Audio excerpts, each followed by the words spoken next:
आऊज़ुबिल्लाहि मिनश्शैतानिर्रजीम बिस्मिल्लाहिर्रहमानिर्रहीम। अस्सलाम वालेकुम, my name is Natasha Imran और आज हम आपके साथ लेक्चर शेयर कर रही हूँ। वो क्लास 9 की बायोलॉजी का चैप्टर 2 का लेक्चर है। इस प्रीवियस लेक्चर में हमने चैप्टर 2 का इंट्रोडक्शन लिया था और हमने उसका हमने पढ़ा था बायोलॉजिकल प्रॉब्लम। बायोलॉजिकल प्रॉब्लम्स वो प्रॉब्लम्स है जो बायोलॉजिस्ट के माइंड्स में आती हैं। मीन के कोई साइंसदान है, उसके दिमाग के अंदर कोई भी प्रॉब्लम आती है, उसको हम कह देते हैं कि ये इसकी क्या बायोलॉजिकल प्रॉब्लम है। उसके लिए जो उस प्रॉब्लम को सॉल्व आउट करने के लिए वो जो मेथड यूज़ करता है, जो टेक्निक यूज़ करता है, उस टेक्निक को हम कहते हैं बायोलॉजिकल मेथड। जो हम टेक्निक को इस्तेमाल करते हैं उस मेथड को सॉल्व करने के लिए, उसको हम कहते हैं बायोलॉजिकल मेथड। आगे बायोलॉजिकल मेथड्स की कुछ हमने इम्पोर्टेंस हमने उसकी थोड़ी सारी पढ़ी थी। उसके बाद हमने उसके बायोलॉजिकल प्रॉब्लम को सॉल्व करने के जो मेथड्स थे उनको पढ़ा था। उनमें सबसे पहला जो हमने डिटेल में पढ़ा था वो recognition of the biological problem. उसका मतलब था बायोलॉजिस्ट ने जो उनके दिमाग में जो मसला आया हुआ है उसको शनाख्त करना, उसको पहचानना कि यही मसला है, इसी के मसले को हमने सॉल्व करना है। उस मसले के बारे में सोचना, हमारे दिमाग में जो आया सवाल आया उसके बारे में सोचना, उसको पहचानना क्योंकि ये एक एग्जैक्ट क्वेश्चन बनता है। पहले हमने वो सोचना है। फिर उसके बाद हमने उसको ऑब्ज़र्व करना है। ऑब्ज़र्व हमारे जो 5 सेंसेस हैं, vision, hearing, smell, taste, touch, ये जो हमारी सेंसेस हैं इनका इस्तेमाल करते हुए हमने ऑब्ज़र्व करना है। फिर उसके बाद हमने इनकी 2 टाइप्स पढ़ी थी, क्वालिटेटिव और क्वांटिटेटिव। इन दोनों में डिफरेंस करना है एग्जाम्पल के साथ। ये अक्सर बोर्ड में एक क्वेश्चन आता है, ये बहुत इंपॉर्टेंट क्वेश्चन है, शॉर्ट क्वेश्चन में आता है। Why quantitative observation are more accurated than the qualitative ones. ये मोस्ट इंपॉर्टेंट शॉर्ट क्वेश्चन है, ये आपने बहुत अच्छी तरीके से करना है। ये ऑब्जर्वेशन वाले टॉपिक में से ही है, आपने इसको एक्सप्लेन करना है। वो जो क्वालिटेटिव और क्वांटिटेटिव में डिफरेंस है ना, वही आपने इसमें भी लिख देना है। पर आपने इसकी एग्जांपल्स भी साथ में डिफाइन करनी है कि ये बात है, ये एक्सप्लेन, उनको प्रूफ भी चाहिए साथ में। आपने जब कोई पेपर लिखना है आपने उनको प्रूफ भी साथ में देना है। अब हम आगे स्टार्ट करने जा रहे हैं आज का लेक्चर अपना। जो टॉपिक आज हम पढ़ने जा रहे हैं वो फार्मूलेशन ऑफ हाइपोथेसिस। इसका मतलब है फार्मूलेशन का मतलब होता है बनाना, किसका, ऑफ हाइपोथेसिस। हाइपोथेसिस ख्याली कुछ बनाना। अब जो हमने ऑब्जर्व चीज़ की है उनको इस्तेमाल करते हुए हमने कोई स्टेटमेंट बनानी है। अब इसकी एग्जांपल मैं आपको सबसे पहले एग्जांपल देती हूँ ताकि फिर मैं इसे आपको एक्सप्लेन कर दूँ पूरा सारा। अब हम देखिए, आप समझिए आप एक क्लासरूम में बैठे हुए हैं या फिर आप कहीं बैठे हुए हैं, आप क्लासरूम में बैठे हुए हैं अभी आप समझिए, और आपकी क्लास में 10 चेयर्स हैं। अब दोबारा आप अकेडमी पढ़ के, ट्यूशन स्कूल से पढ़ के आप यूनी में है, कॉलेज जो भी कर रहे हैं, आप उधर से वापस आए हैं। अगले दिन आप दोबारा गए अपनी क्लास में, आपने ऑब्ज़र्व किया, आपने मुशाहदा किया अपने देखने के हिस्से में, इनके अपने विजन से देखने से आपने क्या मुशाहदा किया कि आपकी क्लास में 10 चेयर्स कल पड़ी थी और वो आज चेयर्स गायब हैं। आपने वो ऑब्ज़र्व करने के बाद आपने क्या किया, आपने इन्फॉर्म किया अपने प्रिंसिपल, अपने टीचर्स, अपने स्टाफ, इनको इन्फॉर्म किया। फिर उन्होंने क्या किया, उन्होंने स्टैंड लिया। उन सब ने, वो आपकी क्लास में आए, आप सब ने मिलके क्या किया, एक स्टेटमेंट दिया। अब आपने क्या कहा है, आप में से कुछ बच्चे कहते हैं कि जी ऋषि देखें ये विंडो खुली हुई थी। आपने विंडो को ऑब्ज़र्व किया, आपने रोशनदान जो होता है क्लासरूम से, आपने उनको विजन किया, ऑब्ज़र्व किया। आपने उनका डोर देखा, आपने कहा मैम डोर खुला हुआ है, क्या पता वो डोर से आया हो। मतलब आपने अपनी ऑब्जर्वेशन दिया, आपने अपना मुशाहदा दिया, ख्याली आपने बात बनाई। वो जो ख्याली फार्मूलेशन ऑफ हाइपोथेसिस, ख्याली बात का बनाना, वो क्या कहलाता है, हाइपोथेसिस कहलाता है। अब इसको मैं एक्सप्लेन करती हूँ। आपने वो जो बोला मैम क्या पता वो इस डोर से आया हो, ये डोर रात को जब मैं आया था ये डोर खुला हुआ था। आप में से जो बच्चा पहले आया था वो ये एक्सप्लेन करता है, तो वो क्या कहलाता है, बनाना, ख्याली किसी चीज़ को बनाना। उसके बाद दूसरी एग्जांपल, कुछ बच्चे कहते हैं नहीं मैम हम जब आए थे तो विंडो टूटी हुई थी। अब हमने उससे क्या ख्याल बनाया, और जो हम ख्याली चीज़ बनाते हैं वो 99% अब ये नहीं हम कह सकते कि वो 100% ट्रू ही हो, कि वो बात ठीक ही हो तो ही होना है भाई, और कोई बात नहीं। ख्याली बात क्या होती है, ठीक हो भी सकती है ये और ये नहीं भी हो सकती। तो जो आपने बात बनानी है वो ठीक भी हो सकती है और नहीं भी हो सकती, पर आपने चीज़ों को ऑब्ज़र्व ज़रूर करना है कि जो आप चीज़ें ऑब्ज़र्व कर रहे हैं आपने देखना है कि शीशा टूटा भी है खिड़की का, कि आप वैसे ही बोल रहे हैं कि मैम वो विंडो से आया हुआ है।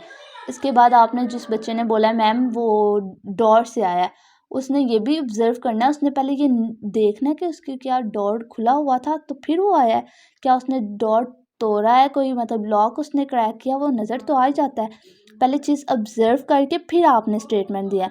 ख़याली चीज़ बनाई है ना, ये आपने ख़याल ही बनाया ना कि जी भाई मैम उसने ये किया होगा, आपको एग्जैक्ट बात नहीं पता। उस मतलब अब उस साइंसदान ने किया, उसको कोई प्रॉब्लम मिली है, अब हम बायोलॉजिस्ट के हिसाब से करते हैं, उसको कोई प्रॉब्लम मिली है, उसने उस प्रॉब्लम को क्या करना है, सॉल्व आउट करने के लिए उसने पहले ऑब्जर्व किया, फिर उसने उसके बाद उसको एक स्टेटमेंट दिया है। अब हम इसको बायोलॉजी में देखते हैं तो मलेरिया जो लोग को होता है, मच्छर जो मतलब जो आपके ये इंसेक्ट वगैरह इनके काटने, मच्छरों के काटने से होता है, गर्मियों में ज़्यादातर होता है, ज़्यादातर पेशेंट्स उसका इन्फेक्ट होते हैं इससे। ये हम क्या कहते हैं, Plasmodium is a state of malaria. एक सिंपल सारी क्या है एक्सप्लेनेशन है, एक सिंपल सारी सेंटेंस में, एक सादा सारे फिक्रे में हम पूरी बात को जब समेटते हैं ना, उसको कहते हैं हाइपोथेसिस। अब देखें, statement that may be true. Statement एक क्या करता है, हम फिक्रे में बनाते हैं। मैंने आपको पहले बताया था हमने क्या उसको एक फिक्रे में बनाना है। Statement that might be true, जो क्या सच्ची भी हो सकती है, वो ख्याली स्टेटमेंट, जैसा कि हमने बोला है मैम वो डोर से आया हो सकता है, ये हमने एक ख्याली बनाई है स्टेटमेंट। ये क्या है, दुरुस्त भी हो सकता है कि वो उधर से आया हो, क्या हो ये भी सकता है कि वो ना आया हो, पर मतलब वो ट्रू भी हो सकती है। उसके बाद हमने डेफिनेशन पढ़ दी।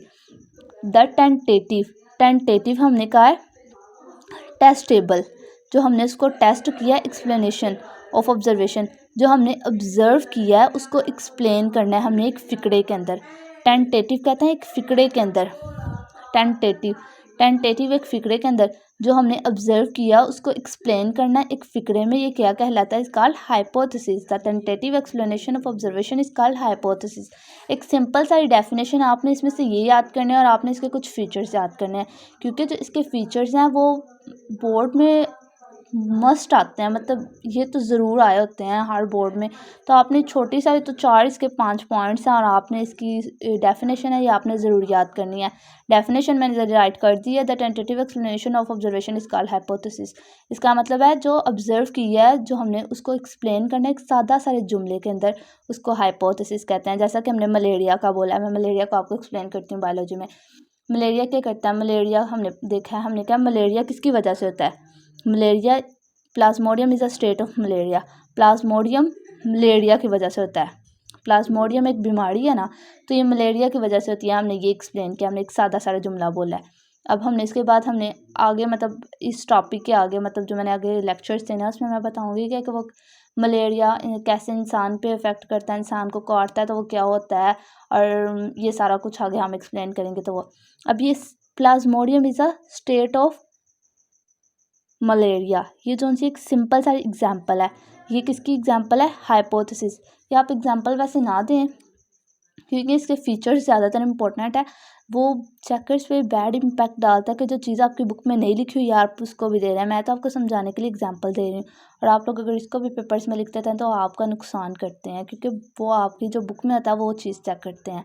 तो आप जितना बुक पे होता है आप उतना लिखा करें, ज़्यादा एक्सप्लेन ना किया करें।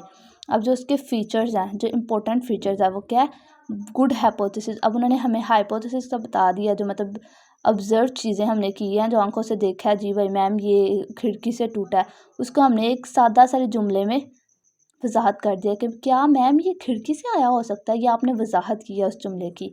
ये एग्जाम्पल मतलब आपको आसान याद करवाने के लिए। अब फीचर्स, एक गुड हाइपोथेसिस, अब हमें बताता है कि अच्छी हाइपोथेसिस होने की क्या अलामत है, क्या उसमें खसूसियात पाई जाती हैं। Tentative idea, it should be a tentative idea, ये एक बिल्कुल मतलब टेंटेटिव आइडिया हो, मीन के एक फिक्रे में, पास एक फिक्रे में हो, ये ना हो कि कॉम्प्लेक्स करके पता नहीं क्या आपने उसको बनाया हुआ है। एक ख्याली हो, वो मतलब गलत भी हो सकता है ठीक भी हो सकता है, टेंटेटिव आइडिया हो। उसके बाद it should be agree with available observation, वो अवेलेबल ऑब्जर्वेशन जो आपने उधर ऑब्जर्व चीज़ें की है उनसे आपकी ये बात एग्री भी हो रही हो। अब आपने बोला है मैम देखिए वो विंडो से आया है, और विंडो आपकी टूटी ना हो या विंडो आपकी खुली भी ना हो, तो वो कैसे आ सकता है बेटा। इसी तरह हमने इसको बताने के लिए एग्री विद अवेलेबल ऑब्जर्वेशन, जो हमने चीज़ें बताई हैं जिनसे ऑब्जर्व किया वो उधर मुहैया होनी चाहिए, वो उस वक्त उधर होनी चाहिए, मौजूद होनी चाहिए। जैसा कि उस दूसरे बच्चा बोलता है कि मैम वो डोर से आया होगा, तो वो डोर से आया ठीक है, कैसे आया। अब आपने बोला मैम देखिए ये लॉक इसका क्रैक हुआ है, तो जी हम देखते हैं तो लॉक क्रैक है, तो फिर हम एक नतीजे पहुंचते हैं कि जी भाई वो इससे तोड़ के आ सकता है। एग्री होता हो, किसके अवेलेबल जो हमें उधर दस्तियाब हैं उन मुशाहदात से। और ये बिल्कुल it should be a simple, it should be kept as simple as possible. ये एक मतलब सेंटेंस है, एक इसका पॉइंट है। इसका मतलब ये है कि ये जौन सी ऑब्जर्वेशन हाइपोथेसिस है ये बिल्कुल सादा सा नहीं, कॉम्प्लेक्स ना हो कि कोई आम इंसान इसे समझ ना सके। एक हम जैसे भी तो कुछ इंसान होता है ना जिन्हें समझने में थोड़ी मुश्किल होती हो, तो कुछ बच्चे होते हैं जिनको नहीं समझ आती इतनी जल्दी चीज़ों की, कॉम्प्लेक्स होती हैं, उनको भी समझ आ सके, इस तरह की चीज़ों को हम हाइपोथेसिस कहलाते हैं। उसके बाद टेस्टेबल एंड पोटेंशली फॉल्सिएबल, हमने इसको टेस्ट करना है। वो जो चीज़ है जो हमने चीज़ की, अब हमने वो विंडो की रूम की एग्जांपल दी थी क्लासरूम की, उसको हम टेस्टेबल, वो हम उसको टेस्ट करते हैं, जब प्रिंसिपल आता है वो उसको टेस्ट करते हैं, वो सब बच्चों की राय सुनता, बच्चे ये कह रहे हैं, उसके बाद वो एक नतीजे पर पहुंचता है कि वो जो बच्चा बोल रहा है कि सर ये विंडो से आया, और एक बच्चा कह रहा है सर ये मतलब देखें ये डोर से आया, कुछ बच्चे कह रहे हैं सर ये रोशन से आया, कुछ बच्चे आगे से मजाक बना रहे हैं जी सर ये दीवार के अंदर से आया। अब दीवार के अंदर से देखें, ये गलत बात है ना, दीवार के अंदर से कौन आ सकता है, टेस्टेबल। अब जो बात टेस्ट करके हम उससे प्रूफ भी कर सके वो बात हो। अब ये दीवार वाली बात में चले हम यकीन कर भी लें हम लोग, तो दीवार आर पार काट कैसे सकता है, जो नेचुरली बात है। उसके बाद एंड पोटेंशली फॉल्सिएबल, और वो बात को हम गलत, हम उसको टेस्ट करके उस ऑब्जर्वेशन, उसको जो प्रॉब्लम साइंसदान ने की है, अब क्लासरूम के हम एग्जांपल दे रहे हैं, हम उसको टेस्ट करके कि जी भाई वो इधर से आ सकता है, इधर से नहीं, हमने उसको टेस्ट करके हमने गलत भी ठहरा देना है कि जी भाई वो दीवार से नहीं आ सकता। आपको आप टेस्ट करके आप खुद ही जाके देख लें क्या वो दीवार से आ सकता है, तो वो टेस्ट करके देखता है तो वो नहीं आ सकता, दीवार के आर पार नहीं हो सकता, तो उसको हम गलत भी साबित कर सके, ऐसी बात हो तो वो गुड हाइपोथेसिस होती है। ये उन सब जिस हाइपोथेसिस में ये सारी बातें पाई जाएंगी उसको हम गुड हाइपोथेसिस कहेंगे। या आपसे क्वेश्चन किया जाता है what is the characteristic of good hypothesis, ये इंपॉर्टेंट क्वेश्चन है, आपने ज़रूर याद करना है। और इसकी एक आम सा स्टेटमेंट हो, जैसा कि मैंने आपको पहले भी एग्जांपल दिया, Plasmodium is a state of malaria, एक सिंपल सारी एग्जांपल है, मतलब एक सादी सारा फिक्रे में बयान किया हो, इतना लंबा, इतना उसके अंदर इतनी कॉम्प्लेक्सिटी ना हो, एक आम इंसान भी इसको समझ सके, वो बात ही है। तो मैं कोशिश करूँगी आप सबको अच्छी सारी वीडियो और भी आपको बना के भेज सकूँ। आप लोग मेरे चैनल को सब्सक्राइब भी किया करें और बेल आइकन भी दबाया करें, लाइक्स और कमेंट्स भी किया करें और शेयर भी किया करें, ताकि आपको जो फैमिली फ्रेंड्स या फिर और भी आपके रिलेटिव्स में जो कोई रहता है वो आप इस वीडियो से लुत्फ़अंदोज़ हो सके, अपना इल्म हासिल करें, इल्म जितना बढ़ाएँ। उस आप सल्लम की भी हदीस है कि जितना इल्म को बढ़ाते हैं उतना, आप सल्लम की जो आखिरी हदीस थी मिराज पे, वो क्या थी, मेरे से एक बंदा एक बात सुने तो उसको आगे आगे आगे पहुंचाएं। और एक हदीस उनकी ये भी थी कि तुम इल्म हासिल करो ख्वाह तुम्हें चीन जाना पड़े, अगर तुम्हें चीन भी जाके इल्म हासिल करना पड़े तो हासिल करो, और एक दूसरे की मदद भी करनी चाहिए, अच्छी आदत है। तो आप लोग को भी मतलब मैं दरख्वास्त करती हूँ कि अगर आप लोग को वीडियो अच्छी लगी हो तो बेल आइकन ज़रूर दबाएं, और कमेंट्स भी किया आपको जिस तरह की वीडियोस चाहिए या नहीं चाहिए, और आप अपने अगर कोई आपको मिस्टेक लगता है तो आप उसको भी बताया करें। और आप लोग, मैं भी इंसान हूँ ख्वाह, तो उसके बाद आप लोग अपने फ्रेंड्स को भी शेयर किया करें, वो भी इस वीडियोस को देखें और एंजॉय करें, और वो भी इससे कुछ इल्म हासिल करें, उनका भी कुछ फ़ायदा हो। और मैं अगली लेक्चर के साथ फिर मिलूँगी। अल्लाह हाफिज़।